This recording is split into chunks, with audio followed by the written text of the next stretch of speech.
जितना तुम्हें 10 मिनट बाहर ऊर्जा के लिए छोड़ा गया था, उतनी देर तुम उद्यान में अपने मनपूर्वक कार्य करके ऊर्जा प्राप्त कराए। अब वही ऊर्जा बना के रखो, बचा के और सक्रिय तरीके से भागीदारी निभाओ। ठीक, UP triple S C Hindi विशेषज्ञ आरोप। अब देखो भाई, एक आर्टिकल था, हुआ करता था, तुम्हें पता है कि मौलिक अधिकार में तुम्हें संपत्ति का अधिकार दिया हुआ था।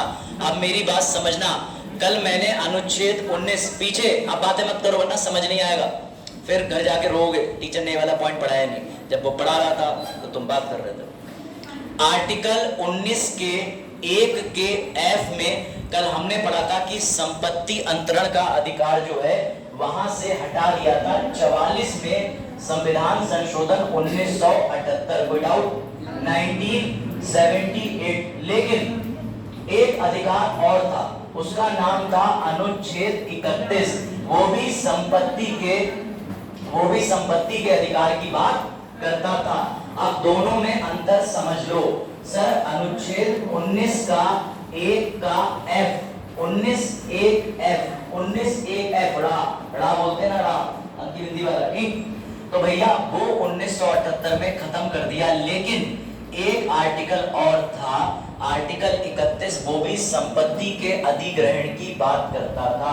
क्या हमने उसे खत्म कर दिया? नहीं सर, मेरे आर्टिकल 31 में तो लिखा है कि 1978 में खत्म कर दिया। ना जी, आपका आर्टिकल 31 हमने उठा के ट्रांसफर कर दिया अनुच्छेद 300 कैपिटल ए में। बात समझे? नहीं समझोगे, मैं समझाता हूँ।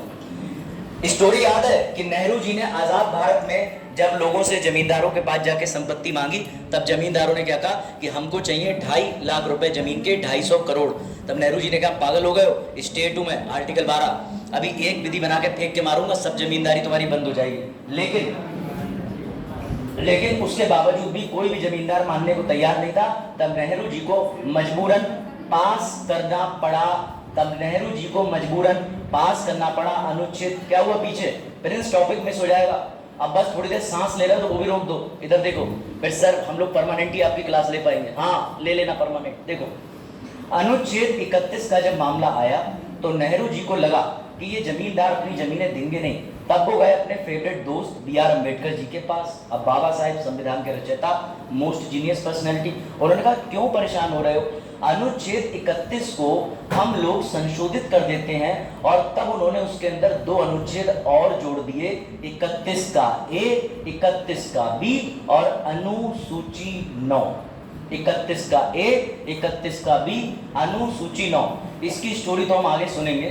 लेकिन सर अनुच्छेद जो 31 रह गया था, सिर्फ 31, उसका क्या हुआ, तो उसको तो ट्रांसफर कर दिया। और ट्रांसफर कहाँ कर दिया? अनुच्छेद 300 में। तो इसलिए अगला मीम अपने जज्बातों के हिसाब से ही देखना, ठीक है। आर्टिकल 31 खत्म नहीं हुआ है। आर्टिकल 31 कह रहा है किसी और का हूं फिलहाल, समझे? कौन से आर्टिकल का? 300A, 300A, समझे कि नहीं? समझे कि नहीं? अब देखो, मीम के लिए कनेक्टिविटी चाहिए, तो मैंने साफ साफ लिखा है अनुच्छेद 31 जो ये कहता था कंपलसरी, यानी कि अनिवार्य रूप से भूमि अधिग्रहण। और ये कहां तुम चले गए का मतलब भैया कहां गए, तो तुम चले गए आर्टिकल 300A 44वां संशोधन 1978। और आर्टिकल 300A कौन से भाग में है? 12। एसएससी तुम्हें तो 1 इंच भी मिस नहीं करना है, सेम आर्टिकल पे पूछा जाएगा ये कहां, कौन से भाग, कौन से अनुच्छेद में चला गया है। तो भैया ये मीम पे मत टिक मारा ना, तुम उस पे टिक मार के आना, समझे? तो तुम्हें अनुच्छेद 31 में याद रखना है कि किसी और का हूं फिलहाल, समझ गए? लड़के अलग आनंद रह रहे हैं सर, इसी बात पे तो लड़ाई चल रही पिछले महीने से। चलो भैया ये देखो, समझो कहानी। सर आर्टिकल 19 का एक जो है वो F जो है उसे खत्म कर दिया पूरी तरीके से। कब? 1978। लेकिन तुम्हारा अनुच्छेद 31 हमने इसे भाग 3 से ट्रांसफर मार दिया 12 में। 300 कैपिटल A। हाँ, जो पीछे कह रहे हैं लड़ाई हो गई, लंबी लड़ाई चलाना, उससे पहले पढ़ लो, ठीक? तो समझ गए? ये चार्ट तुम्हें याद रखना है कि आर्टिकल दोनों भूमि से संबंधित थे। एक में तुम्हारा मौलिक अधिकार था अनुच्छेद 19 के अंदर, जो अभिव्यक्ति की आजादी देता है कि हम जमीन लेंगे, उस पर रहेंगे हमारी। आर्टिकल 31 भी तुम्हें अधिकार देता है, लेकिन सरकार ने उस अधिकार को खत्म नहीं करा, उसे अनुच्छेद 300A में ट्रांसफर कर दिया। इसका प्रैक्टिकल एग्जांपल दूं तुम्हारा खेत हाईवे की जमीन में आ गया तो सरकार तुम्हें अब मार्केट सर्कुलर रेट का मुआवजा तो दे देगी, लेकिन भूमि तुमसे ले लेगी। अब मैं तुम्हें परेशान करता हूँ। सर कैसे? रास्ते में पीलीभीत से गोरखपुर आते समय बिल्कुल ठीक बीच रोड पर आज से 50 साल पहले एक मंदिर और ठीक उसी के बगल में एक मस्जिद भी स्थापित थी। सरकार को रोड बनानी थी, रोड उबड़ खाबड़ थी, टूटी थी। अब दो सवाल का जवाब, क्या सरकार मंदिर, मस्जिद, गुरुद्वारा, धार्मिक अनुष्ठान सामने से हटा सकती है?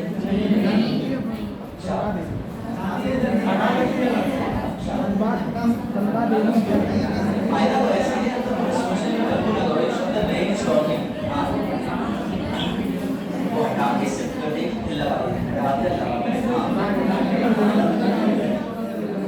अरे सुनो, मैं तो साफ कह रहा हूँ भैया, ये रोड और ये मस्जिद इतनी है कि मोटरसाइकिल निकल जा रही है, कार और ट्रक नहीं निकल रहा है। अब सरकार को विकास करना है क्षेत्र का, सरकार देख रहा है कि भैया अब ये जो हमारा राज्य है यहाँ से हमें फायदा होगा, क्योंकि दूसरे राज्य से ट्रक निकलेंगे, ट्रक हमें देंगे टैक्स, पर्ची कटवाएंगे, और इसके लिए हमें भैया रोड चौड़ी करनी है। अब तुम तो मंदिर और मस्जिद वाले तुम पहुंच गए वहां पे कि हम ना मंदिर तोड़ने देंगे ना मस्जिद, तो सरकार क्या हटा सकती है कि नहीं? लॉजिक समझो, सरकार हटा सकती है। तभी तो तुम्हारा अनुच्छेद 31 हटाया, तभी तो 31 को उधर फेंका, वरना उस भूमि में जो मंदिर है वहां का पुरोहित कहेगा मेरा अधिकार, भगवान का अधिकार, मस्जिद वाले मौलवी साहब आ जाएंगे मेरी जमीन मेरा अधिकार। तब जाकर के 1978 में सरकार ने सोचा कि सबसे पहले तो जमीन रखने का अधिकारी ट्रांसफर मार दो, इन्हें ट्रांसफर ऐसे मार दो, क्योंकि अगर हम इसको खत्म कर देंगे तभी न्यायालय में चले जाएंगे और न्यायालय कहेगा कि तुम इसके बदले में इन्हें मुआवजा भी नहीं दे रहे हो। और ये बात कोर्ट भी जानते हैं कि विकास करने के लिए कई बार ऐसे धार्मिक अनुष्ठान गिराए भी जाते हैं, लगाए भी जाते हैं, दोनों बातें समझना। तो इसीलिए क्या हुआ कि इस वाले अनुच्छेद को ट्रांसफर मार दिया अनुच्छेद 300A में भाग 12 में। और वो पता क्या कहता है? वो कहता है कि सरकार तुम्हारी संपत्ति या भूमि या दुकान या खेत तो लेगी, पर तुमसे अनुबंध करेगी, यानी कॉन्ट्रैक्ट कैसे? तुम्हारी जगह ली और तुम्हें उसके 10 गुना ज्यादा पैसे दिए। लेकिन एक समस्या और है, वो पैसे भी सरकार ही तय करेगी, तुम नहीं तय कर सकते। समझे मनोज? क्या नाम? राहुल बनते हैं। चलो शपथ पत्र देना कल। मनोज पीछे वाला है, मनोज पीछे है ना कहीं? मनोज, हाँ मनोज, तुमने ऐसे जगह बदली है जैसे मौसम बदल गया। क्या बात है। चलो भाई अब सुनो ध्यान से। अब एक सबसे समस्या और आती है, एक और समस्या। सर जैसे ही आर्टिकल 31 को उसकी जगह से हटाया गया तो मेरे पास अनुच्छेद 29 और 30 भागते हुआ है। बोले वकील साहब, मैंने कहा हाँ जी बताओ। बोले सर ये बताइए, इन्होंने आर्टिकल 31 हटाया तो मैंने कहा तुम क्यों दुखी हो रहे हो, तुम तो अल्पसंख्यक हो, तुम अनुच्छेद 29 में तुम्हें अल्पसंख्यक का दर्जा दिया गया है भाषाई और धार्मिक आधार पे। अनुच्छेद 30 के अंदर तुम्हें स्कूल खोलने की इजाजत दी है कि अगर तुम सिख हो तो अपने भैया गुरुमुखी समृद्ध विद्यालय खोलो, अगर तुम मुस्लिम हो तो मदरसे खोले। बोले वकील साहब आप समझ नहीं रहे। मैंने कहा क्या? बोले यही तो दिक्कत है वकील साहब कि जब वो अनुच्छेद 31 संपत्ति का अधिकार ले रहे हैं तो हमारे स्कूल भी तो छीन सकते हैं, विकास कार्य में बाधा डलेगी दिखा करके हमारा अल्पसंख्यक विश्वविद्यालय उड़ा देंगे, तब हमारा क्या होगा? हम कहाँ जाएंगे? हम तो वैसी संख्या में कम है, चंदा मांग के तो हमने स्कूल बनाया, अब वो कह देंगे उड़ा दो रातों रात, मुआवजा दे देंगे, मुआवजे से हमारा काम नहीं चला तब, जमीन किसी ने नहीं दी तब, सरकार तो सरकार है, 20-20 साल मुआवजा नहीं आया तब। तो बाबा साहेब पहले ही इसका इंतजाम कर गए थे। और देखो उन्होंने अनुच्छेद 30 में, ध्यान से सुनना, उन्होंने अनुच्छेद 30 में ये पहले ही लिख दिया था कि अगर भविष्य में संपत्ति का अधिकार छीना भी गया तो 30 के 1 के ए में वो लिख गए कि कभी भी कोई सरकार माइनॉरिटी के किसी बनी हुई प्रॉपर्टी पे कब्जा नहीं करेगी। बात समझे बाबा साहेब की एक्सीलेंस कि तुमने भूमि का अधिकार हटाया, तुम माइनॉरिटी खतरे में आ जाएगी, क्योंकि वो तो स्कूल बनाई बैठी है। तो बाबा साहेब माइनॉरिटी को इतना मानते थे और वही माइनॉरिटी उन्हें डिवाइड करने पे लगी है यूट्यूब पे। वो हमारे, वो उनके, बाबा साहेब किसी के नहीं, बाबा साहेब सबके हैं। समझ में आई बात? पर्टिकुलर किसी कम्युनिटी के नहीं है। जितना मैंने बाबा साहब को समझा उससे ज़्यादा बेहतरीन पर्सनैलिटी ना हुआ था, ना हुआ है, ना होगा। समझे बात को? उन्हें कहते हैं संविधान का की स्टोन। अब ये वर्ड तुम आगे समझोगे। तो सर आपने हमें पढ़ाया अनुच्छेद 31 मैं फिर से रिपीट कर दे रहा हूँ, क्योंकि कुछ लोग बिस्किट चबा रहे थे, उन्हें सुनाई नहीं दिया। सर कान से तो सुन सकते थे, पता मेरे किसी यही बोल रहे थे। बिस्किट चबाते समय उसका स्मरण करने लगे थे, समझ रहे, उन्नी और उन्ने का। अब इसका जवाब नहीं होगा तो आर्टिकल 31 में मैंने तुम्हें एक बात बताई। आर्टिकल 31 कहता है कि संपत्ति तुम्हारे पास रहनी चाहिए, ये अधिकार था, लेकिन मोरारजी देसाई सरकार ने 1978 में 44वां संविधान संशोधन करके हटाया। सर हटाया तो क्यों हटाया? वो इसलिए हटाया क्योंकि उन्हें पता था कि विकास कार्यों में आदमी अपनी संपत्ति नहीं देगा, लेकिन अगर वो पूरी तरीके से हटाते तो सुप्रीम कोर्ट कहता है कि तुम्हें संपत्ति और भूमि रखने का अधिकार भी है, वो हम छीन नहीं सकते, क्योंकि कोई व्यक्ति से तुम जमीन छीनोगे तो रखोगे कहाँ। इसलिए अधिकार को पूरी तरीके से निरस्त और खत्म ना करके अनुच्छेद 301 भाग 12 में ट्रांसफर कर दिया। बात आई समझ में? कोई दिक्कत? जब ट्रांसफर हुआ तो अल्पसंख्यक घबरा गए, बोले हमारे विश्वविद्यालय वो भी स्कूल है, स्कूल प्रॉपर्टी है, प्रॉपर्टी जमीन पे है, जमीन रहेगी नहीं तो स्कूल भी ढह जाएगा। तो बाबा साहब पहले ही लिख गए थे, और इसी बात को 1978 में जब अनुच्छेद 31 हटाया गया, तभी आर्टिकल 30 के अंदर डाला गया कि कभी कोई सरकार नहीं छीन सकती। कोई डाउट, कोई समस्या? अब पूछो।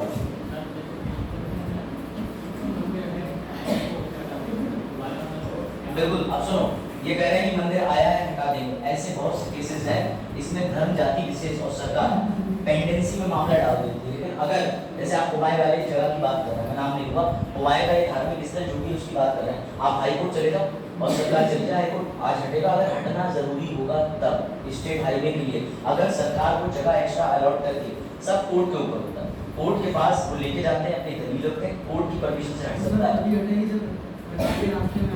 बस देखो मेरी बात सुनो, आपको पॉलिटिकल और आस पड़ोस सोसाइटी के लोगों से बचना है।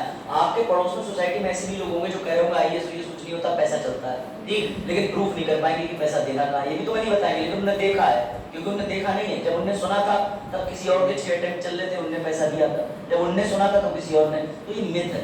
यूपीएससी और स्टेट पीसीएस बड़ा ट्रांसपेरेंट है, आई बात समझ में? इसलिए कभी डाउट मत करना। मैं खुद इंटरव्यू 21 अगस्त को देके आया हूँ, मेरा नहीं हुआ, मैं तो ये कह रहा हूँ कि कमी होगी उससे करके दोबारा जाऊंगा, फिर से नहीं होगा तीसरी बार जाऊंगा। अब मैं अपने घर में जाके कहता हूँ भ्रष्टाचार चल रहा है, मेरा नहीं है, सबका नहीं है, मैं तो एक्सपर्ट हूँ। नहीं, मैं कुछ नहीं हूँ, मुझसे करोड़ों टाइम बेटर टीचर्स हैं मार्केट में जो मुझसे ज्यादा पढ़ रहे हैं। आप में से कोई इस फील्ड में चले जाओ, 2-3 साल अच्छे से पढ़ाई कर लो, आप भी एक्सपर्ट बन जाओगे। तो ये मत सोचना कि आयोग भ्रष्ट है, समझ में आई बात? इसलिए टेंशन नहीं, सोसाइटी गई भाड़ में, पढ़ो और पढ़ने दो। अब आओ अनुच्छेद 32।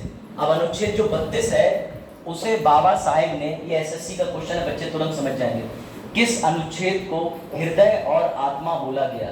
सुना है किसी ने? एसएससी किस, which article is soul and heart of constitution? Article 32। Baba Saheb ने ये कहा कि अनुच्छेद 32 उस हृदय और आत्मा के समान है कि किसी व्यक्ति का अगर हृदय निकाल लोगे और जब तक आत्मा रहेगी तो वो जीवित रह सकता है, यानी ये हृदय भी है और आत्मा भी है। बाबा साहेब इससे क्या कहना चाह रहे थे? तो ये पोइट्री है, और इस पोइट्री का मतलब समझो।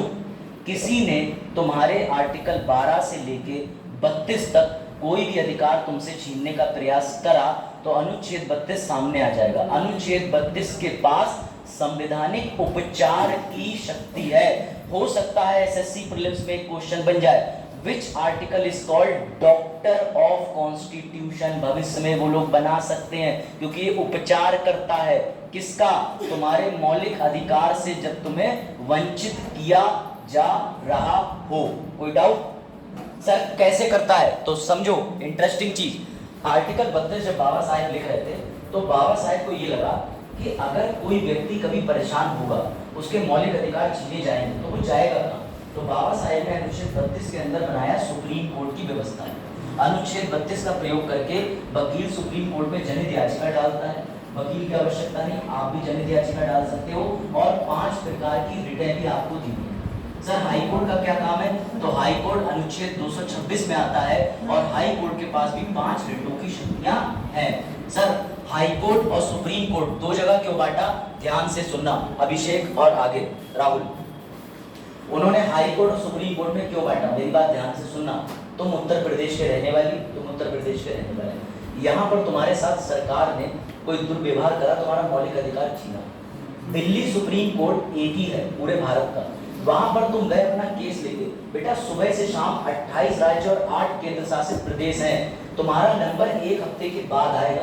लेकिन अगर तुम्हारे अपने राज्य का अपना हाई कोर्ट है जिसके पास रिट सुनने की शक्ति है, तो तुम सुबह जाओगे, शाम को अपनी याचिका पेश कर दोगे। इसलिए बाबा साहेब ने तुम्हें सुप्रीम कोर्ट में तो पूरे भारत के किसी भी राज्य के व्यक्ति को ये शक्ति दी कि तुम सुप्रीम कोर्ट चले जाओ, परंतु हर राज्य में एक हाई कोर्ट बना के विशेष रिट दायर करने की सुविधा भी बाबा साहेब ने दे दी। कोई दिक्कत, कोई समस्या?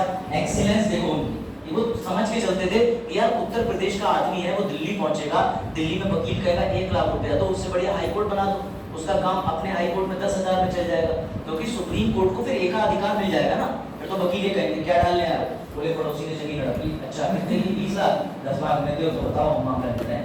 वैसा भी हो सकता है। और इतना ही नहीं, एक जज साहब हुए जस्टिस पतंजलि शास्त्री, उन्हें एपिस्टोलरी पत्रात्मक पत्र लिखा एक व्यक्ति ने कि मेरे पास एक भी पैसा नहीं है, मैं इस तरीके से सताया जा रहा हूँ। उन्होंने उस पत्र को ही पीआईएल मान लिया और इंडिया में सबसे पहली बार पत्र के द्वारा पीआईएल पतंजलि शास्त्री पे क्या करना, पी से पत्र, पी से पतंजलि शास्त्री जज साहब थे और उन्होंने पीआईएल, 3 पी हो गए, पीआईएल पतंजलि पत्र। ऐसे याद रखना कि उन्होंने उस लेटर को ही पीआईएल मान के उस मामले में निपटारा कर दिया। तो ऐसे भी जजेस हुए, समझे बात को। इसलिए आर्टिकल 32 बड़ा महान है। अब ध्यान से सुनना, इसके अंदर 5 याचिकाएं आती हैं, ठीक? पूछते हैं हम, आमीन आमीन। अच्छा आमीन, मैं थोड़ा ऊंचा भूल जाता हूँ। हुआ ये कि आमरीन के पड़ोसी जो हैं, उन्हें पुलिस आई, ध्यान से सुनना, बड़ा प्रैक्टिकल है क्योंकि प्रैक्टिकल में तुम ज्यादा जुड़ाव महसूस करो। आमरीन के पड़ोसी को पुलिस आई, उठा के ले गई। अब उनकी वाइफ बड़ा परेशान कि हमारे पति को ले गई, क्यों? क्योंकि पुलिस ने कोई कागज नहीं दिखाया, कोई वारंट नहीं दिखाया, कोई विवेचना नहीं दिखाई, ना ही इनके पति यानी कि जो पड़ोसी हैं उनके पति के खिलाफ कोई एफआईआर नहीं। तो जैसे ही आमरीन पहुंची, बोली भाभी क्या हुआ? तो बोली पता नहीं, क्यों? वो तुम्हारे भैया को ले गए उठा के पुलिस। तब इन्होंने कहा क्या कोई एफआईआर लिखवाई किसी ने? बोले नहीं। क्या उन्होंने कोई वारंट दिखाया? बोले नहीं। कहाँ कौन सी चौकी से आए थे, कोई कागज दिखाया? बोले नहीं। उनका बैच लगा था? बोले नहीं। तो इन्होंने कहा तुरंत मेरे साथ भाग के चलो, तुम्हें मैं आर्टिकल 32 के तहत एक रिट है जिसे बोलते हैं हबियस कॉर्पस, हिंदी में बोलते हैं बंदी प्रत्यक्षीकरण, तुरंत हम लोग चल के फाइल करते हैं। लेकिन उससे पहले इन्हें एसपी के पास जाना पड़ेगा, डायरेक्ट हाई कोर्ट नहीं जाओगे, पहले कप्तान के पास जाओगे, कप्तान से शिकायत करोगे, क्योंकि कप्तान के पास भी मजिस्ट्रेट शक्तियां हैं। और यहाँ तुम्हें एक अनुच्छेद और मिला है, अनुच्छेद 22, कि पुलिस 24 घंटे में मजिस्ट्रेट के समक्ष पेश करेगी, तो तुम्हें 24 घंटे तो इंतजार करना ही पड़ेगा। अगर पुलिस ने मजिस्ट्रेट के सामने पेश नहीं करा या पता ही नहीं चल पा रहा है 24 घंटे से कि भैया कहाँ चले गए, तब तुम कहीं मत जाओ, तब तुम सीधे हाई कोर्ट में जाओ, एक याचिका दायर करो। हाई कोर्ट जब जाओगे तो दायर करोगे अनुच्छेद 226 में, और हाई कोर्ट नहीं जाना चाहते, तुम रहते हो नोएडा के पास, हाई कोर्ट दूर पड़ेगा इलाहाबाद, तो तुम तुरंत ही दिल्ली चले जाओ। दिल्ली सुप्रीम कोर्ट में अनुच्छेद 32 का प्रयोग करके इन्होंने सलाह दी और उस महिला अपने पति को छुड़वाने के लिए डालेगी बंदी प्रत्यक्षीकरण, और तुरंत ही कोर्ट कहेगा कि अगले 24 घंटे के अंदर अगर वो आदमी नहीं मिला तो उस एरिया की, जिस एरिया की चौकी है, सारे पुलिस वाले सस्पेंड कर दूंगा। ये पावर होती है, उन्होंने इतनी भयंकर पावर बनाई आर्टिकल 32 के अंदर। इसे कहते हैं हबियस कॉर्पस, हबियस कॉर्पस, बंदी प्रत्यक्षीकरण। ये रिट कहाँ पाई जाती है? अनुच्छेद 32, 226 भी लिखा है, और लिखा हो ए और बी दोनों, तो दोनों पे टिक मारो। ये 32 में भी है, 226 में भी है। समझे प्रैक्टिकलिटी? समझे? चलो, अब जो लोग चले गए हैं, वैसे 2-4 बच्चे तो चले गए होंगे, लेकिन कोई बात नहीं, जो यहाँ बैठे हैं उनका बेनिफिट होगा। वो आज पूरे वकील बन के जाएंगे, कल आधे बने थे, ठीक है? ये लिखे इनके नाम, ठीक है? पहली रिट पढ़ ली, अब हम बची हुई 4 रिट और देख लेते हैं। पहली रिट हमने पढ़ी बंदी प्रत्यक्षीकरण हबियस कॉर्पस, अगर 24 घंटे तक व्यक्ति गायब है, चले जाओ हाई कोर्ट, 226 सुप्रीम कोर्ट, अनुच्छेद 32, जाओ सीधे को जज साहब, ना कागज दिखाया ना वारंट दिखाया। जज साहब तुरंत इतनी पावर होती है कि तुरंत ही जज साहब अपने स्टेनो से कहेंगे 1 घंटे के अंदर एसपी को, 1 घंटे के अंदर एसएचओ को यहाँ प्रस्तुत करो उसी चौकी के। वो आएगा, दौड़ के आएगा। वो नहीं आएगा तो उससे ऊपर जो ऑफिसर है वो तुम्हें रिपोर्ट देगा 1 घंटे के अंदर कि इस मामले में हुआ क्या है। ये जुडिशरी की पावर। न्यायपालिका एक ऐसी जॉब है कि तुम्हें विधायक ही फोन करके नहीं कह सकते वो फला काम करो, तो अगर फोन न्यायपालिका, समझ रहे? छोटे से छोटा जज, इसलिए तो जुडिशरी में जा रहा हूँ। चलो देखो अगला परम आदेश, उसका नाम है मंडामूस, मंडामूस। इसका नाम जो है वो लैटिन भाषा से लिया गया है, LATIN। तुम्हें ये सब याद नहीं रखना। दूसरी रिट का नाम चाहे हिंदी में याद करो चाहे अंग्रेजी में, इसे बोलते हैं मंडामूस यानी परम आदेश। ये सबसे प्यारे रिट है। कैसे? सर हमने एक रिट लगाई कि हमारे पूरनपुर के पास में एक फैक्ट्री है, वहां से इतना अत्यधिक मलबा बह रहा है कि आसपास की सारी नदियों में रसायन फैल गया है और ये प्राकृतिक रूप से समस्या पैदा कर रहा है। मछलियां मर रही हैं, जल का स्तर खराब हो रहा है, जल प्रदूषित हो रहा है, सिंचाई में समस्या आ रही है। तब आप ऐसी रिट लेके अगर हाई कोर्ट या सुप्रीम कोर्ट के पास जाओगे तब तत्कालिक आदेश करके वो ऐसा कोई प्रदूषण रुकवा सकता है। दूसरी आसान चीज ले लो सर, हम आधार के 10 दिन से चक्कर काट रहे हैं, हमने अथॉरिटी से कहा कि हमारा आधार अपडेट कर दो, हमने केवाईसी करा दी, लेकिन हमारा नाम ही नहीं बदल रहा है। हम पुलिस के पास जा रहे हैं, वो कह रही हमें नहीं पता क्या होगा, हम ऊपर जा रहे हैं, वो कह रहे हैं हमें नहीं पता। रिट डालो, परमादेश, सुप्रीम कोर्ट और हाई कोर्ट तक में पहुंच पाओ तो वो सीधे आदेश करते हैं कि कौन आधार इशू कर रहा है, आ जाओ इधर, बताओ सर तुमने आधार क्यों नहीं इशू करा, क्या समस्या है। जब टॉप के अधिकारी की बात आती है ना तो काम तुम्हारे नैनो सेकंड में होते हैं, समझ रहे हो। तो फिर तुम्हें पैसे भी ऑफर करेंगे, अरे मत जाओ कोर्ट इधर आ। इसीलिए पीआईएल को बोला जाता है जनहित याचिका नहीं, निजी हित याचिका। कोई भी वकील जाता है, वो देखता है फैक्ट्री गलत काम कर रही है, फैक्ट्री में जाएगा, कहेगा मैं तुम्हारे खिलाफ केस कर दे रहा हूँ वरना मुझे तो 1 लाख रुपया। ऐसा भी बहुत हो रहा था। इसे रोकने के लिए सुप्रीम कोर्ट ने पता क्या करा, अब सुप्रीम कोर्ट के पास जब मुद्दा जाता है तो सुप्रीम कोर्ट स्टडी करती है और अगर वो मुद्दा उसे बेसलेस लगता है, बेकार, तो जुर्माना डाल देती है। अगर तुमने फर्जी बातों पर पीआईएल लगाई कि हमारे स्कूल वाले फीस बहुत ले रहे हैं और पता चला वो फीस नहीं, वो तुमसे इसलिए फीस ले रहे हैं क्योंकि तुमने 2 कोर्स कर लिए यहाँ से और दिया ही नहीं, टहलाते रहे, प्राचार्य जी 50 साल फसल हो जाए 50 साल, तो प्राचार्य जी तुमसे हक मांग रहे हैं और तुम चले गए कोर्ट में कि हम अल्पसंख्यक हैं, हमारी फीस माफ करवा दो, तो कोर्ट तुम्हें ही नाप देगा, कहेगा वो सब बाद में, पहले 10,000 रुपये तुम मेरा टाइम खराब कर देते। समझे गेम, ये चीजें होती हैं। तीसरा आ जाओ, प्रतिषेध रिट, इसे कहते हैं स्टॉप करना। देखो इनके नाम ही इनके बारे में बताते हैं। मान लो तुम्हारा चालान काटने का अधिकार किस पुलिस वाले को, इधर ये बताओ, तो ट्रैफिक वाले ने बोला TI, traffic inspector, which is in white uniform. लड़कियां सभी समझ लें, लड़कियां तो खासकर समझ लें क्योंकि 800 रुपए के ब्रेक शू बदलने से अच्छा 300 रुपए की सैंडल खरीद ली। नहीं समझे जो अभी से एक समझ लिया और भी लोग समझे, ठीक है ना। लड़कियां कहती सामने पुलिस है, ब्रेक नहीं, ब्रेक शू मार देंगे पुलिस, अलग जूते से। ऐसा होता है ना कि लड़कियां जो है स्कूटी कंट्रोल करती है, नहीं सीखती तो अपने जूते और सैंडल खींचना पसंद करती है। तो किसी ने पूछा कि ब्रेक क्यों नहीं लगाए, बोले अरे 300 की तो चप्पल आती है, 800 के ब्रेक शू पड़ते हैं, चप्पल नहीं ले लूंगी मैं। ऐसा होता है ना। तो अब सुनो, इसे कहते हैं प्रतिषेध रिट। इसमें क्या होता है कि अगर तुम्हारा चालान वाइट ड्रेस वाले की जगह किसी ऐसे कांस्टेबल, किसी ऐसे खाकी वर्दी वाले ने काट दिया जिसे अथॉरिटी नहीं है, तो तुम जाओ कोर्ट और उसकी नौकरी खराब कर सकते हो कि इसे हक नहीं था, इसे रोको, ये गलत कार्य कर रहा है, ये न्यायोचित कार्य कर रहा है, जो कि इसके न्याय के फील्ड में नहीं आते, तब ये वाली रिट काम करती है। बात आई समझ में? आप पूछो अभी। चौकी के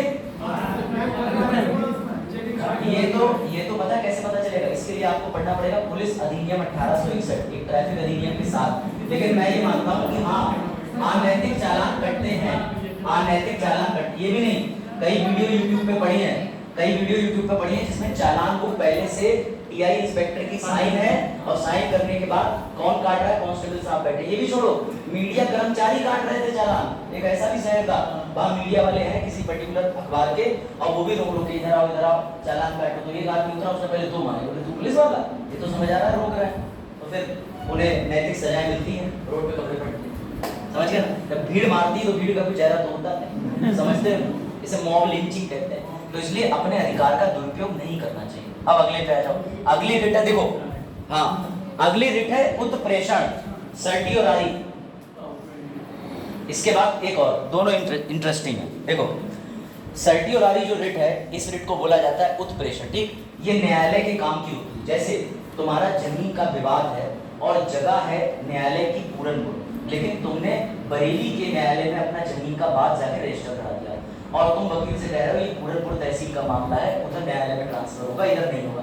वकील भी नहीं मान रहा, जज भी नहीं मान रहा लोअर कोर्ट का, तुम हाई कोर्ट या सुप्रीम कोर्ट चले जाओ और तब जो ऊपर के जज साहब है वो एक आदेश कर देंगे कि ये जो कागज लेके आया है उसके तहत मामला पूरनपुर तहसील का बन रहा है, बरेली तहसील में कैसे चला गया, कैंसिल करो। लेकिन अगर उस पर कोई आदेश हो गया होगा तब, जैसे इस बीच में न्यायालय ने जजमेंट भी दे दिया, तब क्या करोगे? तो बिल्कुल टेंशन की बात नहीं है, तब भी चौथे नंबर की रिट तुम्हें इस बात का इलाज देती है, तब भी न्यायालय उस ऑर्डर को खंडित कर देगा और कहेगा पूरे मामले की सुनवाई पूरनपुर की अदालत में पुनः करेगी। कोई समस्या?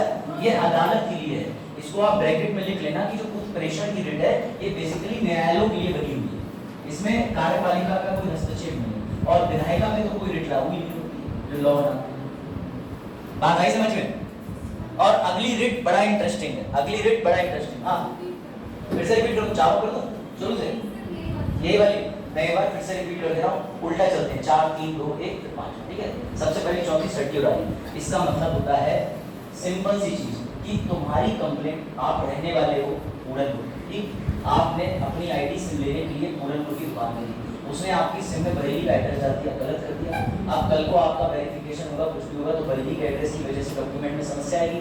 इन्होंने अधिकारियों को दिखाई, वो नहीं मान रहे हैं, न्यायालय को दिखाया, सब दिखाया, तब ये ऊपर के न्यायालय में जाएंगे और आदेश पारित करवा लाएंगे। ये तो हुई पावर। अब इसे प्रैक्टिकल समझो, एक पूरनपुर है, एक बरेली। बरेली में न्यायालय है, पूरनपुर का न्यायालय पीलीभीत करता है, बरेली एक अलग डिस्ट्रिक्ट हो गया।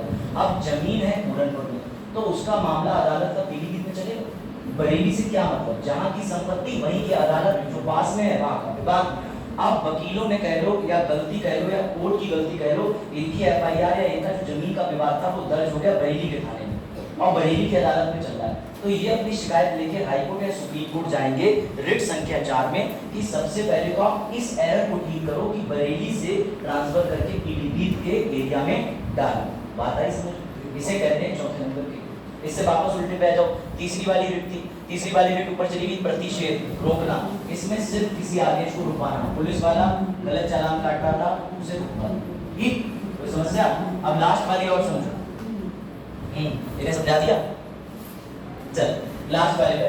और जो लास्ट वाली रिट है ना, ये तो बड़ा इंटरेस्टिंग है। कल जब सर तुम्हें डांटने आए थे या तुमसे कहने आए थे रजिस्ट्रेशन कैंसिल हो जाएंगे, तो उन्होंने बड़ा अच्छा डायलॉग मारा। हाँ क्या क्या बुआ की शादी हो गई? अच्छा, उन्होंने कोई कार्रवाई नहीं की, ठीक है, 4 दिन हो गए। एक आदमी की महिला 365 दिन से गायब है, तुम्हें साइकिल नहीं चलता है? न्यायालय में ऐसे ऐसे बात लंबित चल रहे हैं, बहुत छोटी बात है। तुम्हें तो पुलिस वाले ने बड़ा सम्मान से कह दिया जाओ ढूंढ के दे देंगे, वहां तो आदमी से कहते हैं कई। समझे? छोटी समस्याओं पे गौर ना करो। आप समझो, अब लास्ट वाले रिट का एग्जांपल समझो। मैंने ऐसे केसेस लिए जिनमें पता है क्या, जिनमें पति लिखवाता था, वो बेचारी सारे घर से गहने लेकर चली गई, उसके साथ चली गई। लेकिन मैं इनका उत्तर दे रहा हूँ, आपकी साइकिल अगर 40 दिन भी नहीं मिली तो पता है पुलिस क्या बहाना लेगी, हम विवेचना कर रहे हैं, इन्होंने जो जो चीजें बताई उसमें हम ढूंढ रहे हैं। अब इनकी साइकिल का रंग और इन्होंने जो चीजें बताई है वैसा मिल ही नहीं रहा, तो क्या हम जबरदस्ती साइकिल को जन्म देने के लिए आए? वो यही कहेंगे, कुछ नहीं करेंगे वो। और मैं ये बता दूं, सुनो, इनके पास समन आएगा, समन, और ये जाएंगे कोर्ट में, समन बुलावे में 378 389 लिखा होगा, 379 चोरी की धारा, उसमें इन्हें बुलाया जाएगा न्यायालय में। जज साहब क्या कहेंगे, कितने की थी? तो ये क्या कहेंगे, ऐसी थी 4-5 हज़ार की। कितना समय हो गया था? तो ये बात झूठ बोलेंगे, अभी तो नहीं थी, नहीं परसों की तो थी। तो जज साहब ऐसे देखेंगे, चलो ठीक है जाओ, नहीं मिल पाए, केस खत्म करते हैं, तुम्हारी साइकिल जब मिलेगी तो देखी जाएगी, तभी कुछ कह नहीं पाएंगे। और वकील साहब पीछे से तुरंत कहेंगे तुम्हारा मामला निपटा दिया, लाओ 2000 रुपये, इसलिए तुम साइकिल भूल जाओ। प्रैक्टिकल बता रहा हूँ मैं, वरना वकील साहब की फीस में 2 साइकिलें आएंगी, ठीक है? हाँ नहीं, मैं ऐसे नहीं, मेरे पास है, मेरे पास और अच्छा तरीका है। हर लेवल के केस लेने का एक तरीका होता है। मैं डील करता हूँ, जैसे आपकी अगर अच्छे लेवल की 50 लाख की कार डील हुई तो 5 लाख है। वैसे मेरे जो केस का रेट है वो हायर करने के लिए मेरे सीनियर रिस्पॉन्सिबल है, मैं फीस नहीं तय करता। अगर मान के चलो कोई मैटर होता है ना, तो मैं उसमें इंसान को कंसल्ट करके किसी दूसरे लॉयर के पास भेज देता हूँ जो ठीक ठाक काम करता है। हाँ, हाई कोर्ट या सुप्रीम कोर्ट का अगर जुरिस्डिक्शन का मैटर है तो मैं कंसल्टेंसी और एनकोर्ट वहाँ पर छोटे वाले केस में इसीलिए नहीं करता, किसी गरीब से 150 रुपये खींचने से अच्छा है 300 का खाना खिला के कर देते। बढ़िया, अरे हमने वहाँ 2000 रुपये 1.5 घंटे कमा रहे हैं, क्या चल रहा है पैसे हैं? अगर आपने सुना है तो आप डॉक्टर से नहीं मिले। देखो, मैं अपने प्रोफेशन को डिपेंड कर लूंगा, I am a very good and very smart lawyer, क्योंकि मैं ऐसे लॉयर के साथ रहा हूँ जिनसे मैंने खुद पूछा है कि लोग तो कहते हैं काला कोर्ट में यमराज आ रहे हैं, बोले हाँ, कौवे को तो श्राद्ध में खाना क्यों देते हो? बोले भैया हमें काला कोट पहनाया गया है और हम काले कामों को सफेद करने का मादा रखते हैं, यानी कि हमारे पास विल पावर है कि तुम्हारे ब्लैक को कैसे व्हाइट करना है, व्हाइट को कैसे ब्लैक करना है, इसलिए हमारी ड्रेस वैसे समझे? आदमी को इस न्यायालय में तो ऐसी ऐसी चीजें हुई हैं कि भगवान ने गवाही दी। रामलला मंदिर, जहाँ पे राम भगवान की मान्यता पे सवाल उठा दिया कि कभी हुए भी थे कि कभी नहीं हुए, तो किसी एक वकील ने तो उठाया और किसी वकील ने सिद्ध करा, यही तो हुआ। तो वकील का प्रोफेशन नहीं है, और सत्यता के लिए वकीलों ने लड़ना छोड़ दिया। वकील लॉ में लड़ते हैं, ब्लैक एंड व्हाइट। तुम्हारा जो बैरेक्ट होता है लॉ की किताब, उसमें दो ही रंग होते हैं, व्हाइट और ब्लैक, वही एडवोकेट को दिखते हैं। ये ब्लैक रंग से लिखी है धारा, तो ये धारा न्याय जज साहब हम कह रहे हैं इसने हत्या करी है, लेकिन इसने अच्छा अभिषेक कर लिया, इधर वाली कुर्सी ले लेते हैं। हम कह रहे हैं भैया मिस्टर बाई ने हत्या करी है, लेकिन इसने हत्या किन कारणों से करी है, वो कारण ये है, और इस कारण पे इसकी सजा इतने महीने की बनती है, तुम्हें इसे छोड़ना होगा। हमारा काम बड़ा सा, समझ गए? हाँ, और किसी वकील की खुलेआम बेइज्जती करने पे धारा 499 मानहानि में तुम्हें 5 साल जेल की हो सकती है। और कोई जो वकालत पे सवाल प्रश्न कर रहा हो पेशेंट में उठाए। देखो ये बात तो छोड़ो, ये कह रहे हैं कि एफिडेविट 100 का बनता है 150, डॉक्टर सिर्फ ऐसे करने के 500 देते हैं। हम तो तुम्हें कागज तो दे रहे हैं, हम तो तुम्हें 40 का कागज 150 में दे रहे हैं, थोड़ी लिखाई भी कर रहे हैं, तुम्हारे साथ बैठ भी रहे हैं, तुमसे कह भी रहे हैं चाय पियोगे, क्या खाते हो, क्या करते हो, डॉक्टर तुमसे नब्ज पकड़ रहा है, कुछ नहीं है, डोलो ले ले, आगे। फिर तुम्हें लिखा है सीने में दर्द पे एक्सरे, कमर में दर्द पे सीटी स्कैन, और मरने पर वकील के पास जाके फिर मांगोगे क्लेम। देखो मैं अपने व्यवसाय की बड़ा तारीफ करता हूँ क्योंकि मुझे पसंद है। चले आगे बढ़े। तो वकील और सिस्टम पे उंगली मत उठाओ, क्लाइंट भी ऐसे हैं जो पैसे मार के भागे हैं, 50,000 रुपया पी गए हैं, हिम्मत नहीं होती कहने की, बड़ा तुच्छ चीजें लगती हैं, क्योंकि वो पैसा अगर वो अपने फैमिली में लगा रहा है तो लगाने दो। हाँ क्या हुआ पीछे, कोई लॉ करने का इच्छुक हो तो बताए, मैं डर रहा है। चलो वैसे पुलिस वालों के बारे में भी तुम्हारे विचार बड़े नेक होंगे, क्यों? वो तो मर्यादा पुरुषोत्तम है। मैं तो सर घर से अक्षय कुमार की सिंघम देख के ही निकलता हूँ, नहीं सिंघम तो दूसरे की है ना, मेरे तो पर्स में बच्चन पांडे का ही फोटो है, ऐसे करके करता हूँ कि आज जो पैसा पड़ा हुआ है ना ना ना इधर से उठा के इधर चलो। हर जॉब दुनिया में, हर जॉब एक मंत्री के सामने फेल है। हम तो ये मानते हैं कि हम भी मंत्री जी से सीख रहे हैं। चलो वापस आओ, क्यों वारंट हो। अब मैं तुम्हें इसका एग्जांपल दे रहा हूँ प्रैक्टिकल। कल जब सर आए थे तो सर ने ये कहा कि प्रदीप जी कौन है, क्या प्रदीप जी डीएसडब्ल्यू है, कहा था, और क्या हम डीएसडब्ल्यू हैं, ये शब्द थे उनके कि नहीं थे? अरे हाँ या ना तो बोलो, एग्जांपल दे रहा हूँ, फेयर किट जी। बस क्यों वारंटो की रिट तुम्हें यही देती है कि तुम किसी भी न्यायालय में जाके सवाल कर सकते हो कि जैसे फॉर एग्जांपल मान के चलो तुम्हारे एरिया के अंदर फूड सप्लाई इंस्पेक्टर का काम है कि फूड संबंधी दुकान पे परीक्षण करना। अब उसकी जगह नॉर्मल एसएचओ थाने से आया, उसने फूड का सैंपल लिया और सैंपल को चेक करके चला गया, तुम तुरंत सुप्रीम कोर्ट हाई कोर्ट जाओगे, रिट डालोगे ये वाली अधिकार परीक्षा कि सर क्या ये फूड सप्लाई इंस्पेक्टर था या है, इसी को कहते हैं क्यों वारंटो। क्लियर हुआ? समझे? इसे कहते हैं दिमाग की प्रैक्टिकल चीजों से एग्जांपल समझाना। समझे बात? तो यूट्यूब पे नहीं मिलेगा। आगे बढ़े, यहाँ तक कोई डाउट? 5 और रिट में कोई समस्या? चलो फिर प्रश्न पूछ लेते हैं तुमसे। प्रतिषेध प्रोहिबिशन रिट क्या कहती है बताओ? प्रतिषेध रिट कब डाली जाती है? प्रोहिबिशियो रिट कब डाली जाती है बताओ? कोई गलत चालान काट दे, हाँ, और आप उसे चलो नहीं इतना तो ध्यान रहा। बंदी प्रत्यक्षीकरण की रिट कौन से अनुच्छेद में पाई जाती है? अब ये कॉर्पस 32 क्या होती है वो? क्या 24 घंटे में छोड़ने के लिए अनुच्छेद में कोई और, यानी संविधान में कोई एक और अनुच्छेद है जो 24 घंटे में छोड़ने की बात करता है? अनुच्छेद 32 में कितनी रिट है? एसएससी कॉमन क्वेश्चन 10+ लिमिट के लिए 5। क्या रिट सिर्फ हाई कोर्ट द्वारा प्रयोग करी जा सकती है? हाई कोर्ट एवं उच्च न्यायालय और सर्वोच्च यानी हाई कोर्ट सुप्रीम कोर्ट दोनों। क्या रिट जिला न्यायालय द्वारा जारी करी जा सकती है? बिल्कुल गलत।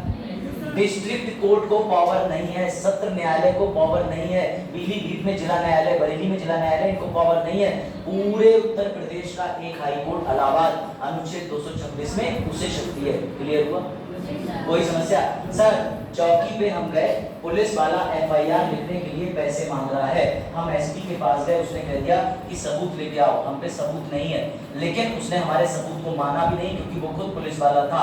अब हमें पुलिस वाले के बिंदे कोई ऐसा व्यक्ति चाहिए जो इंसाफ दिलाए, तो हम कौन सी पांचों में से रिट डालेंगे जिससे हमें इंसाफ मिले, हमारी एफआईआर लिख जाए? बताओ बताओ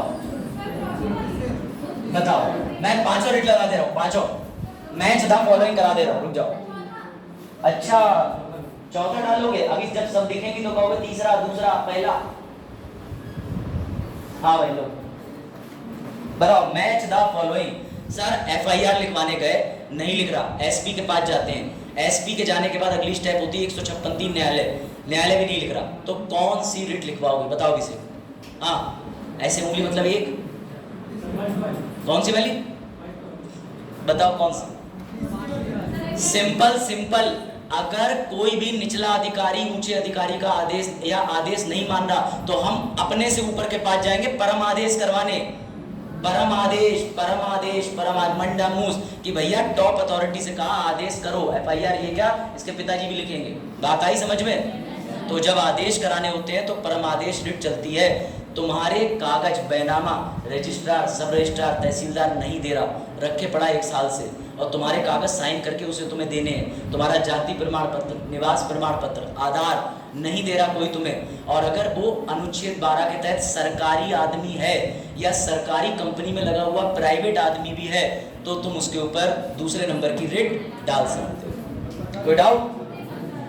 हाँ सरकारी जमीन है उस पे, मतलब जैसे आप कंडीशन बताइए क्या?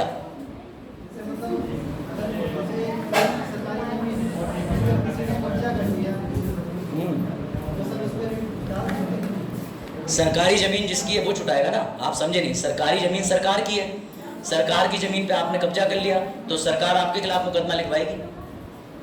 उसमें सरकार आपके खिलाफ रिट क्यों डालेगी? सरकार तो अपने पास जो बल है, बल पुलिस वाला, उसे सरसों का तेल और डंडे लेके भेजेगी।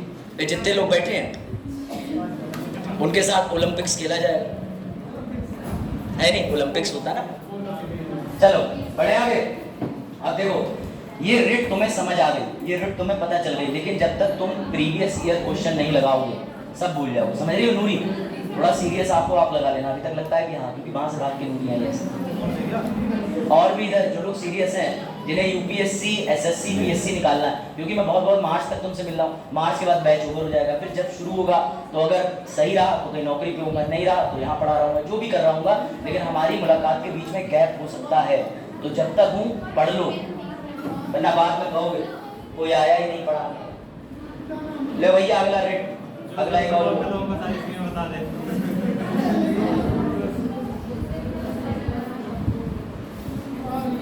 चलो भाई फिर हेरा फेरी तो देखी है ना सबने, अक्षय कुमार वाली, जोर जोर से बोल के इसकी मैं बता दे, अब तुम्हें समझ आएगा। बाबा साहेब ने अनुच्छेद 12 से 35 तक मौलिक अधिकार दिए।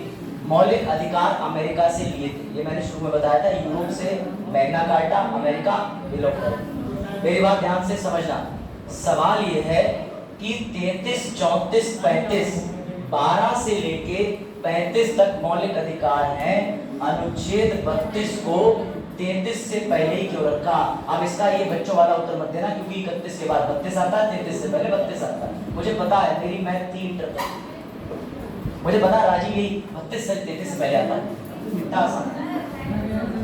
फिर से पूछूं क्वेश्चन, अनुच्छेद 32 ही उन्होंने संवैधानिक उपचार को सारे आर्टिकल लिखने के बाद डालना चाहिए था ना, कि 12 से 35 तक मौलिक अधिकार है, 12 से 35 भाग 3। उन्होंने 32 में जो सारी चीजें हैं वो लास्ट में रख देते, 36 बना देते, 35 बना देते, लेकिन 32 ही बीच में क्यों डाला? उसके बाद 3 अनुच्छेद क्यों छोड़ दिए कि 33, 34, 35 अलग, 32 अलग और उससे पहले के अलग? क्यों? इसके पीछे कारण है। हाँ बताओ क्या कारण होगा? अर्ध सैनिक और सैनिक, ऐसे मजा नहीं आ रहा, पूरा विस्तार से बताओ, विस्तार से बताओ, विस्तार से। पानी है नहीं हुआ?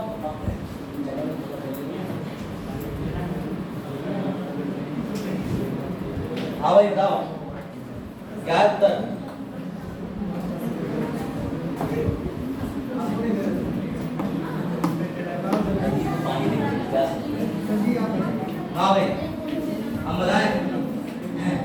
सर आप भी बता दो, और सर 28 मई को आप पेपर भी दे आओ। लेकिन सर हम इतने भी आलसी नहीं, लवास नाम चले जाएंगे क्यों, सारा काम सर पे। सर नोट्स आप, सर लिंक आप टेलीग्राम में आप जोड़ दो। सर हमारी शादी है, नहीं वहां हम चले जाएंगे। वहां नहीं भेजोगे तुम, क्यों वहां नहीं भेजोगे भाई, पता है वहां के लिए तो तुम 1 साल पहले से मेहनत कर रहे हो। हाँ तुम ठीक हो, दहेज वहेज की चिंता मत करना। 20 का नोट हमने भी पापा के हाथ में रख के कह दिया था कि अब हम भी कमाने लगे हैं। चलो भाई वापस आ जाओ, सब जाग गए ना। तुम्हारे मतलब के मुद्दे अगर आ जाते हैं तो तुम जाग जाते हो। चलो भाई आप देखो, बाबा साहेब ने आर्टिकल 32, 33, 34, 35 से पहले क्यों डाला, इसके पीछे ग्रेट साइंस है। और वो ग्रेट साइंस तुम्हें ऐसे समझ में आएगी, ठीक है। 1 मिनट का पॉज कल 1.5 घंटे की क्लास है, कल 1.5 घंटे की क्लास है, पहली क्लास दूसरे मैथ वाली क्योंकि बरेली दिल्ली से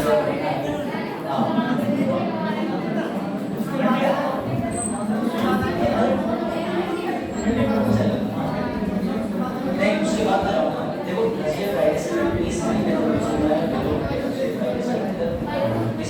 ये तारीख से क्लास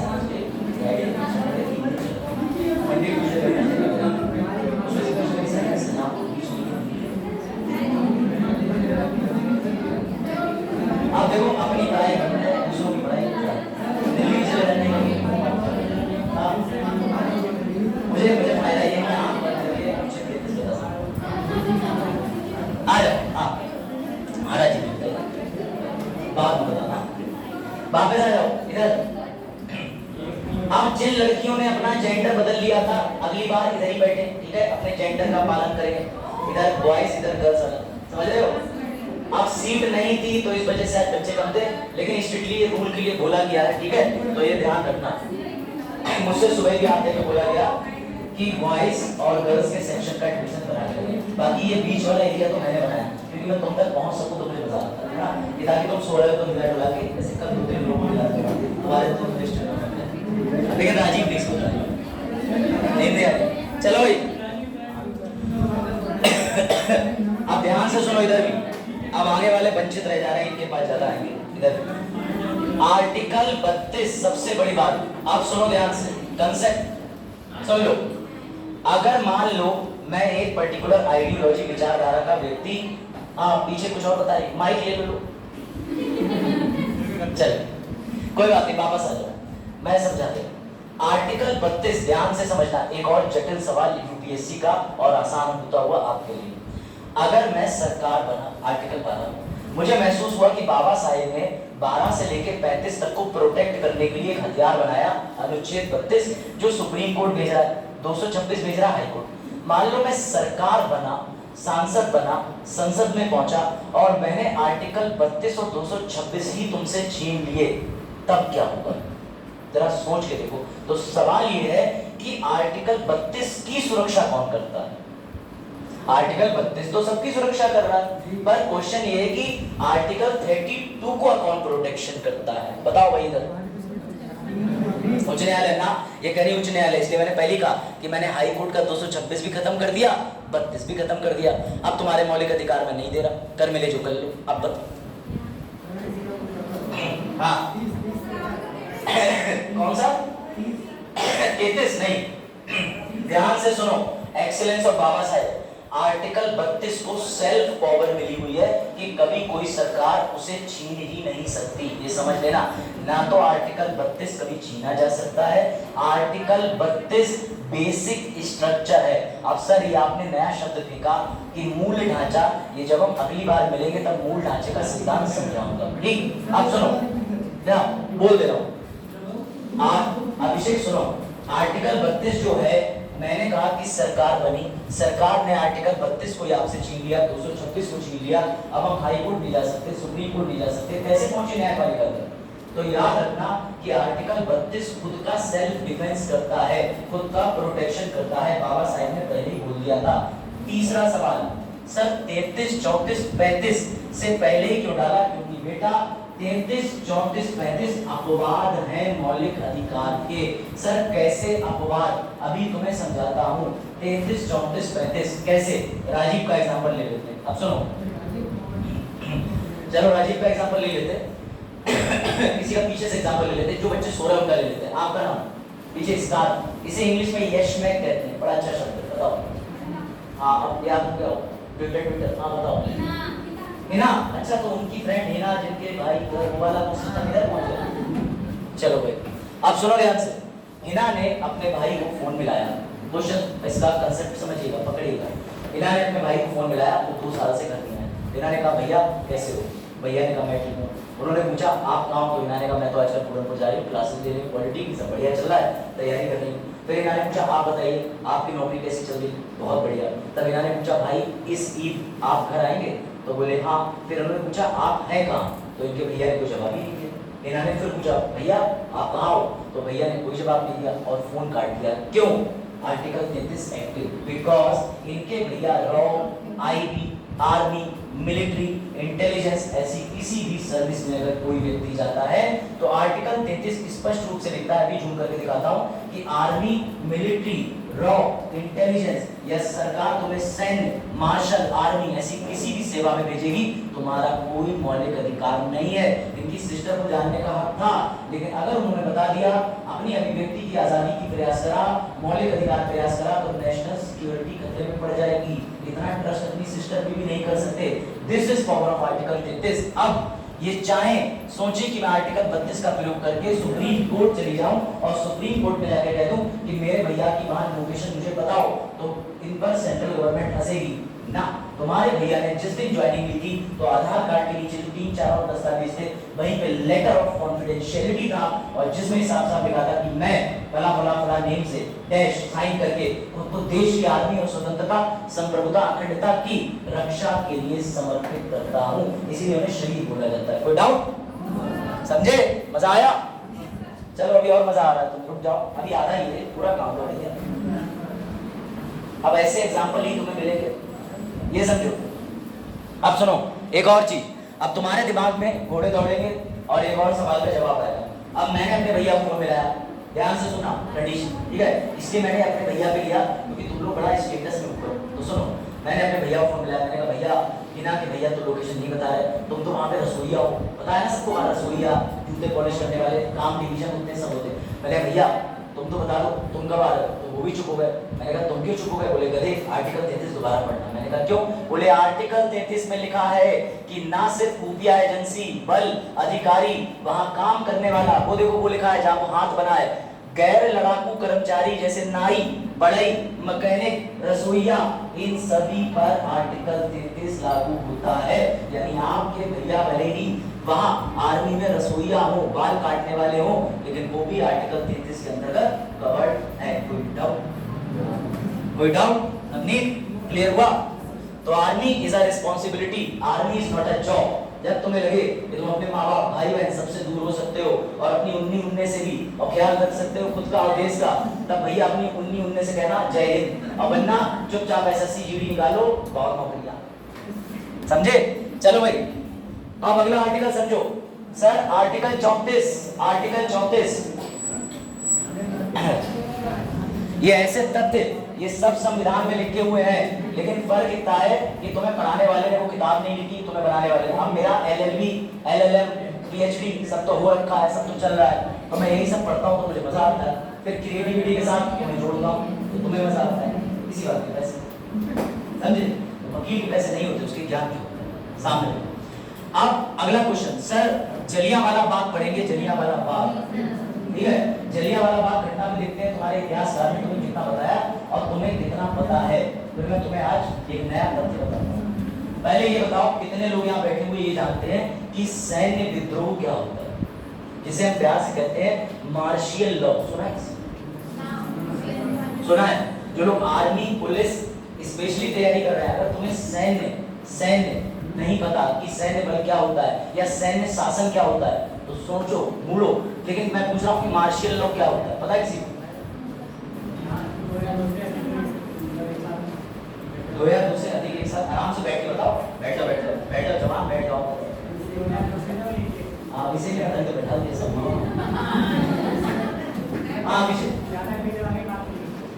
ज्यादा भीड़ लगा के बात नहीं कर सकते। ये गए बतासे खाने, 4 लड़कियां खड़ी, बोले हट यहाँ से, सैन्य हमला चल रहा है। नहीं, उदाहरण गलत है। अगर कोई राहुल, अगर उसको सेना को लगा कि अगर कोई ग्रुप बनाकर कोई छेड़खानी के या हमले की तैयारी कर रहा है तो वो सैन्य बल अपना लागू कर सकते हैं। मार दिए जाएंगे सबके सब अगर ऐसा बोल दो। ऐसा नहीं, मैं बस यही टोलना चाहता था। अब मैं तुम्हें सुनो कनेक्ट कर रहा हूँ और तुम्हें उस ऐतिहासिक घटना के साथ कनेक्ट कर दे रहा हूँ कि तुम्हारा हाँ कुछ चाह रहे थे, तुम भी कह लो, बताओ नंदी। अच्छा हाँ, राजी प्रयास करो, तुम्हारे तो उत्तर 70 वाले बहुए से ज्यादा मजेदार। हाँ, सैन्य विद्रोह बताओ, सैन्य विद्रोह सुनो, उसे मिलिट्री कूप कहते हैं इंग्लिश, बताओ। ठीक है, कोई आदमी सबसे इनका जैसे कोर्ट है, जैसे किसी को पता नहीं चलता है, उसे कोर्ट उसका पता चलता है, आज की योजना का उसे सेम नहीं, फिर से गलत जवाब। I am sorry. अब मैं ही तुम्हें बता दे रहा हूँ, कायदे से सेना के खिलाफ विद्रोह करना नहीं होता। मेरे छोटे प्यारे नन्हे मुन्नों, सुनो बच्चों, हाँ भाइयों छोटे, सुनो, मैं तुम्हारे ज्ञान से परिचित हो गया। अब मैं कभी उदयपुर में ज्ञान चक्षु अपना नहीं खोलूं, मुझे ज्ञान मिलेगा नहीं, चला जाएगा। चलो सुनो, देखो पॉलिटी एक ऐसी चीज है जिसे पढ़ने के लिए पीलीभीत बरेली छोड़ो दिल्ली तक भी लोग जाते हैं, वापस आ जाते हैं, नहीं समझ आती तो पॉलिटी के लिए बहुत समय देना पड़ता है। ठीक, आप समझो, वापस ध्यान से सुनना। मैंने कहा कि सर मिलिट्री यानी कि सैन्य शासन क्या होता है, तो मैं तुम्हें मिलवाने जा रहा हूँ सैन्य शासन से। इसे कहते हैं भैया, मिलिट्री के पास मार्शियल लॉ की पावर होती है।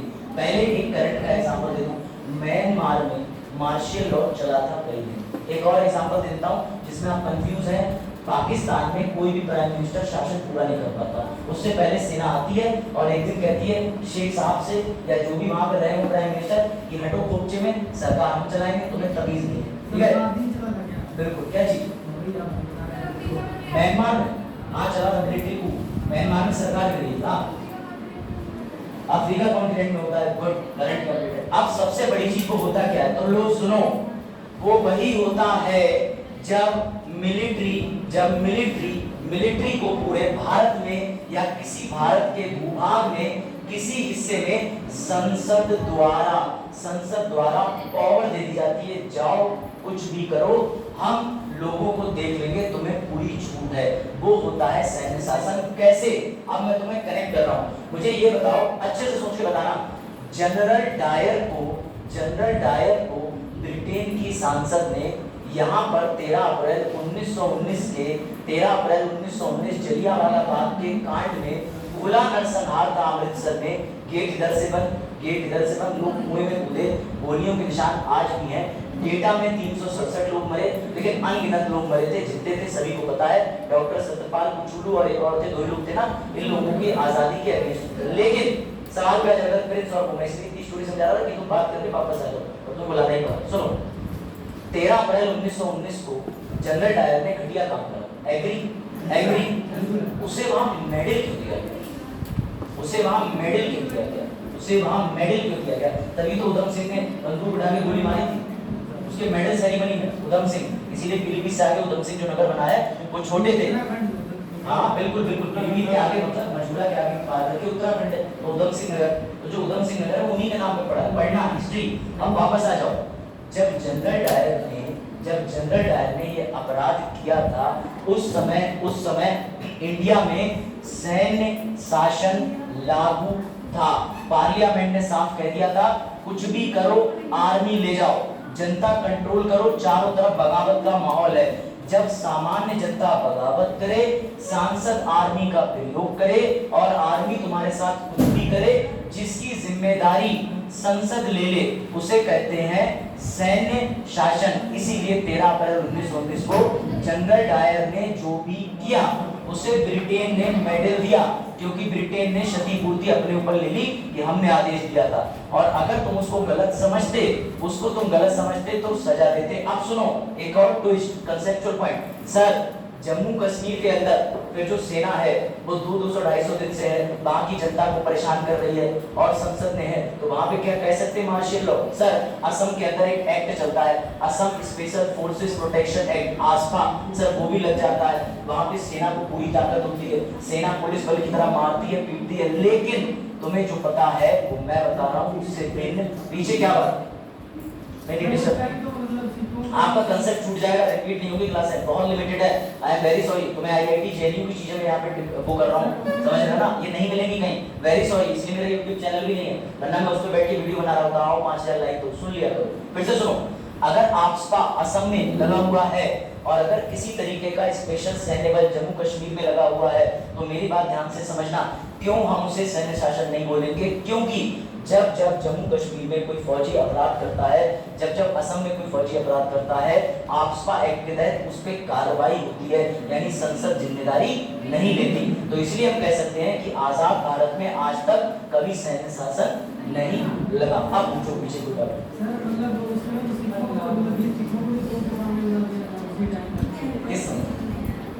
तेरा में, हाँ उसने सब कर करा, लेकिन संसद ने जिम्मेदारी ली ना, हम जिम्मेदारी कई बार। आप सुनो, देखो अभिषेक चला गया, उसका लॉस हो जाएगा। फोन कितना भी अर्जेंट हो, लेकिन तुम्हें समझना चाहिए। अब मैं तुम्हें जो आर्टिकल दिखा रहा हूँ वो तुम्हारी आंखें खोल देगा।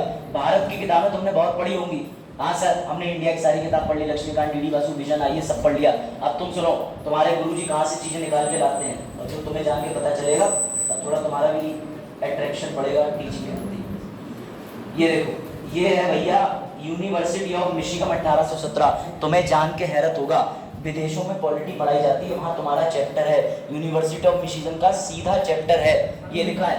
अब इसकी हिंदी मत मांगना, मिशिगन वाले हिंदी में नहीं लिखते। ये देखो मैं तुम्हें प्रूफ के साथ दे रहा हूँ कि मिशिगन विश्वविद्यालय में वो लोग साफ बताते हैं कि 13 अप्रैल 1919 को हीट और डस्ट पंजाब इस सिटी में 11 तारीख को ऐसा हुआ। उस दिन हिंदू न्यू ईयर था और जनरल डायर ने ये सब करा, और ये मार्शियल लॉ के अंतर्गत आता है। इसके लिए मैंने जो रिसर्च करी वो रिसर्च इस विश्वविद्यालय से मुझे मिली, ये रही। तो तुम्हारे सर यूनिवर्सिटी ऑफ मिशिगन की चीज़ें डिलीवर कर रहे हैं, ये तुम डिसाइड कर लो कि तुम्हें यहाँ से मुझसे कुछ सीख के जाना है या तुम्हें फ़ोन और पीछे और चिट-चैट और इधर उधर करना है, क्योंकि मैं रिपीट तो नहीं करूँगा। हाँ अभिषेक तुमने मिस कर दिया, तुम सैन्य शासन नहीं समझ पाए होगे। अच्छा चलो कोई बात नहीं, मैं रिपीट कर दूँ, चलो अभी 8 मिनट है, 4:50, अभी 8 मिनट है, मैं लेक्चर ओवर कर दूँगा सिर्फ 7-8 मिनट, ठीक है, ताकि आपके पास आप तथ्य पे जा रहे हैं, आप तथ्य पे जा रहे हैं। मेरी बात सुनो, मेरी बात सुनो। 13 अप्रैल मैं ये समझा रहा हूँ कि अनुच्छेद 34 किस काम का है। तो अनुच्छेद 34 बताता है कि भारत में सैन्य शासन क्या बोला जाएगा, यानी मार्शियल लॉ क्या होगा। और मार्शियल लॉ यानी जिस दिन सेना ने तुम पे कब्जा करा उस दिन संसद के आदेश पे करेगी और संसद जिम्मेदारी लेगी। लेकिन जिस दिन सेना को संसद ने बोला कि पूरे इंडिया को कंट्रोल करो, यहाँ ये वाली सरकार या ये वाली सरकार सब फेल हो गई, पूरे भारत में हमें चाहिए, जाओ आर्मी और लोगों के घर परिवार पहरा दे दो और जाकर के जो हम आदेश देंगे वो तुम्हें करना होगा। समझ में आई बात? अब ध्यान से समझना। लेकिन इंडिया के अंदर जब भी ऐसा कोई सैन्य शासन लगेगा तो तुम्हारे सारे मौलिक अधिकार खत्म कर दिए जाएंगे। इसीलिए तो 32 के बाद रखा गया है। जो चीज 32 के बाद है उसे लेकर के तुम कोर्ट जा ही नहीं सकते। सबसे बड़ा रहस्य समझो, 32 से पहले के लिए कोर्ट जाओ, 32 के लिए कोर्ट जाओ, लेकिन 33 आर्मी और इंटेलिजेंस नो, 34 सैन्य शासन नो। क्यों? क्योंकि 34 के अंदर मैंने जो तुम्हें घटना बताई कनेक्ट करो। 13 अप्रैल 1919 को भारत, हमारा भारत का मतलब जो ब्रिटिशर्स के अधीन था, क्योंकि हमारा भारत तो 1947 के बाद हमें पूरी आज़ादी और विधि हमारी मिली है ना, वो भी 1950 से लागू हुई 26 जनवरी, पता है। तो उससे पहले भारत में चल रहा था मार्शियल लॉ। ये मार्शियल लॉ क्या होता है? ब्रिटेन की सांसद ने कहा कि भारत के अंदर बहुत सारे विद्रोह हो रहे हैं, अपनी सेना को शक्ति दे दी कि तुम हुक और क्रूक, लाठी डंडा पुलिस बल कैसे भी ने मारो। 11 अप्रैल के दिन एक सभा होनी थी। क्यों होनी थी? क्योंकि डॉक्टर सत्यपाल और एक और थे कुचुल्लू साहब, दोनों को अरेस्ट कर लिया गया था उनके प्रोटेस्ट में कि उनको छोड़ दो, वो फ्रीडम लीडर्स हैं, हमारे आज़ादी के लिए लीड कर रहे हैं, तो उनको छोड़ने के लिए सभा होनी थी 11 को, जो कि आगे हुई 13 तारीख को, बैसाखी का दिन था। और 13 तारीख को जनरल डायर को जब सूचना मिली तो उस समय भारत में लागू था मार्शियल लॉ, सैन्य शासन। और सैन्य शासन जब लागू था तो जनरल डायर ने संसद, जो कि ब्रिटेन के अंदर थी, उसके आदेश पे जो भी लोग बैठे थे सबको मार दिया। लेकिन उसे मेडल क्यों मिला? क्योंकि बेटा यही तो चीज है कि सैन्य शासन जब लागू होता है तब संसद किसी भी आर्मी के व्यक्ति को कोई पनिशमेंट नहीं देती। वो कहती है तुम आजाद थे, कंट्रोल करना था, परिस्थितियां ऐसी थी, मैंने आदेश दिया था, कर दिया। लेकिन अब तुम्हारे मन में सवाल आया होगा जो मैंने दूसरा डाला कि सर जम्मू कश्मीर में आर्मी स्पेशली लगाई जाती है, असम में लगा दी जाती है, एक विधि है आफ्सपा, तो वहां भी तो आर्मी का सैन्य शासन आप क्यों नहीं बोल रहे? नहीं बोल सकते, क्योंकि जब भी वहां आर्मी का कोई सोल्जर कुछ गलत हरकत करता है, लोगों को परेशान करता है, तो उसमें सुप्रीम कोर्ट, हाई कोर्ट में मुकदमे चल रहे हैं। और अगर संसद के अधीन वो होता तो फिर उसे छूट मिल जाती। इसलिए 1947 से आज तक भारत में सैन्य शासन लगा ही नहीं। संसद को भी कहने की जरूरत ही नहीं पड़ी, जाओ आर्मी लेके और तुम्हें जो करना है करो, सबके मौलिक अधिकार छीन लो, ऐसा हुआ ही नहीं। और अब तुम आपातकाल की जो स्थिति जो इंदिरा जी ने लगाई थी उसे यहाँ कनेक्ट मत करो, वो दूसरा चेक करे, वो राजनीतिक थी, वो दूसरी थी, उसके बाद संशोधन हुए। अभी मैंने तुम्हें मार्शियल लॉ पढ़ाया, बात आई समझ कि नहीं? आर्टिकल 35 सर, आर्टिकल 35 में संविधान के अंदर अगर रिजर्वेशन नौकरी में बदलना हो, अनुच्छेद 33 आर्मी में कोई बदलाव करना हो, अनुच्छेद 34 में कोई बदलाव करना हो, तो अनुच्छेद 35 में साफ लिखा है संसद ही करेगी, बस। सर ये सब जानकारी आपने कहाँ से निकाली? इंडिया वाले अपने स्टोरी में ना कुछ ज्यादा ही बनावटी चीजें डाल दो। तो मैं दूसरी यूनिवर्सिटी से आर्काइव पढ़ता रहता हूँ जो वेबसाइट पे फ्री होता है। तो मैं पहुंचा university of Michigan, university of Michigan की वेबसाइट पे मुझे एक लेख मिला, बड़ा अच्छा, तुम भी पढ़ सकते हो, 90 पन्नों का है, ज्यादा नहीं है, 90 पन्ने। ठीक, उसमें इंडिया का 13 अप्रैल 1919 का पूरा इंसिडेंट मैंने कवर किया, 90 पन्नों का, तो ये समरी निकल के आई। अब तुम यूनिवर्सिटी ऑफ मिशिगन का ये लेख अपने यूपीएससी मेंस में अगर इसका रेफरेंस दे दोगे तो यूनिवर्सिटी वाले जो चेक कर रहा होगा ना प्रोफेसर, वो कहेगा यार क्या डीप नॉलेज है। इसलिए मैं तुम्हें ये चीज़ शेयर कर रहा हूँ, ये मेरे टॉपर या एक्सपर्ट ओपिनियन है जो तुम्हें फायदा करेंगे। अब तुम कितना फायदा ले सकते हो वो देख लो, और फायदा नहीं ले सकते हो तो भैया एसएससी की तैयारी 20 साल चलो, अपने बालक के पेपर दे देना, तो दरोगा बनने मुझे ऐसा उसमें नहीं चलेगी, हो सकता है सरकार छूट दे तुम। अरे तो 20 साल तक तैयारी कर भी कौन है? मैं तो चाहता हूँ तुम लोग इसी साल नौकरी लो और फट से निकल जाओ। भाई हमें भी तो प्राउड होगा ना कि तुम कहीं जाके धोखे दाके बोल दो कि पॉलिटी हाँ अभी से समझो, बोले पूरा नाम लेंगे मिस्टर अभिषेक प्रसाद, 2000 रुपये पॉलिटी पढ़ाने। चल फिलहाल 2000 वाली बात नहीं है, मुझे मजा आता है पढ़ाने में, दिस इज टीचिंग हैबिट। ठीक है, अब सुनो ध्यान से, लास्ट चीज आर्टिकल 35 भी देख लो, तुमने जब इतना सब देखा है, क्योंकि उसके बाद जो हम पढ़ेंगे वो बेसिक स्ट्रक्चर डॉक्ट्राइन होगा, उसमें और मजा आएगा। आपका टाइम हो गया ना? हाँ हाँ जाओ, जिनका बस का टाइम है कुछ जाओ, जिनका बस का टाइम हो गया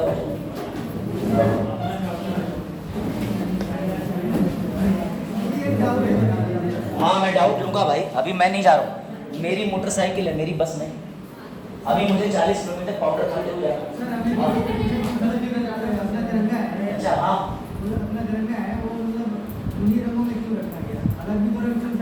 मेरी बात सुनो, तिरंगे के रंग के पीछे लॉजिक है, उसके अंदर 24 दिल्ली है, उनका भी एक दिल्ली का लॉजिक है।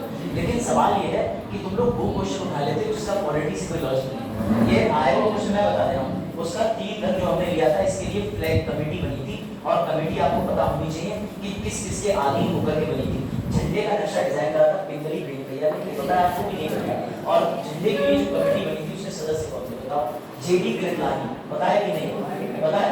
अब तुम वो चीज पूछ रहे हो जो मेरे 16वें चैप्टर में मैंने तुम्हारे लिए सोच के रखी है कि मैं तुम्हें पिंगली भेजिया झंडे का साइज, ओरिजिनल झंडा जो बना था, वो झंडा जो 29 जनवरी 1930 में लाहौर अधिवेशन में जाके नदी के किनारे फहराया था, मैं तुम्हें सब दिखाने का प्रयास कर रहा हूँ, लेकिन तुम उससे पहले ट्रेन के आ गया ना। रोको, हटो हटो, 4वां नंबर डिब्बा मैं बता दूं, उसका कलर ये इसलिए रखा क्योंकि इसकी कमेटी बनी थी, कारण का मतलब था केसरी डिफाइन करता है क्राउड को, हरा पीस को, हरा तो नहीं व्हाइट पीस, और ग्रीन भी बताता है भैया सभी हरियाली कह लो, हैप्पीनेस कह लो। तो इसके पीछे ये उसकी जो 24 दिल्ली थी, हर दिल्ली का अर्थ है। मैं तुम्हें एक चीज दिखाता हूँ, अच्छा रुको मैं तुम्हें एक चीज दिखाता हूँ, मजा आएगा।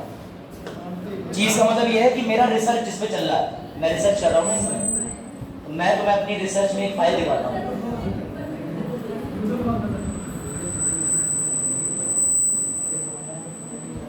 अभी तुम्हारे लिए सब तैयार है भाई, ये सीधा गीता भी मिलेगी तुम्हें। अच्छा दिखा देंगे और बताओ, ये देखो ठीक है, ये डिसर्टेशन अभी मेरा फाइनली इस पे रिसर्च चल रहा है। जुवेनाइल जस्टिस, बाल जो बच्चे होते हैं वो अपराधी क्यों बनते हैं, उनकी प्रवृत्ति क्या होती है, और उन्हें अपराध से मुक्त कैसे किया जाए, अपराधी प्रवृत्ति के बच्चों को कैसे सुधारा जाए। तो ये सेंट्रल गवर्नमेंट का प्रोजेक्ट है, इस पे I am working as a research के ऊपर, ठीक है। तो काम करने में मजा आता है, काम पैसों के लिए करने में मजा नहीं आता, ठीक है। अब सुनो, आर्टिकल 35 में मैं ये बात क्यों कह रहा था और इनके जवाब क्या जाते हैं। आर्टिकल 35 में संसद ने ये कहा कि अनुच्छेद 16 का 3 उस पे नियम हम बनाएंगे नौकरी में आरक्षण संबंधी। अनुच्छेद 33 आर्मी मिलिट्री के लिए कोई भी सरकार आ जाए नियम बना सकती है, जी हाँ, संसद ने पावर ली है। आर्टिकल 34 के अंदर सैन्य शासन क्या होगा ये भी कौन बताएगा, संसद। ये सारी बातें अनुच्छेद 35 में नहीं है। डाउट? और आपकी जो कमेटी वाली बात है आप वो भी समझ लोगे, जीपी गिरफ्तारी ने कथा का बोला था, संस्कृत की क्या शब्द थे, 1300 की बोला ही पता है नहीं पढ़ा। मेरे साथ रहोगे तो बहुत पढ़ो। मैंने बताया ना, उनका फोन आएगा तुम्हारे पास, तुम्हारे आंखों का नूर चला गया, अभी से बहुत पढ़ाता है, इतना मत पढ़ा दो। खुद की आंखें तो फोड़ ही लेगा, एक दिन सूरदास बन जाएगा, तुम्हारी भी आंखें खराब हो जाएंगी। तो तुमने अगर फोन काट के पढ़ाई कर ली तो तुम IAS भी बन जाओगे, समझे। चलो फिर अब डाउट ले लेते हैं। अभी जो लोग रुके हैं ना, अभी टाइम है, अभी 9 मिनट है, मैं लेक्चर टाइम पे ही ओवर करूंगा।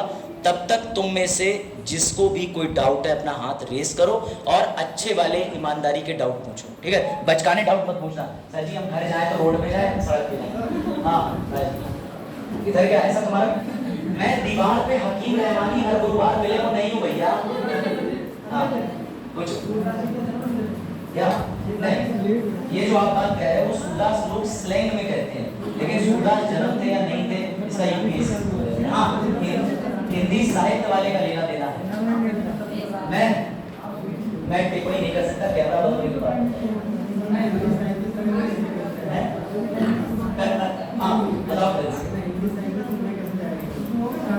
हिंदी साहित्य वालों से मेरा कोई लेना देना नहीं। क्वालिटी PSIR इससे पूछो तो मैं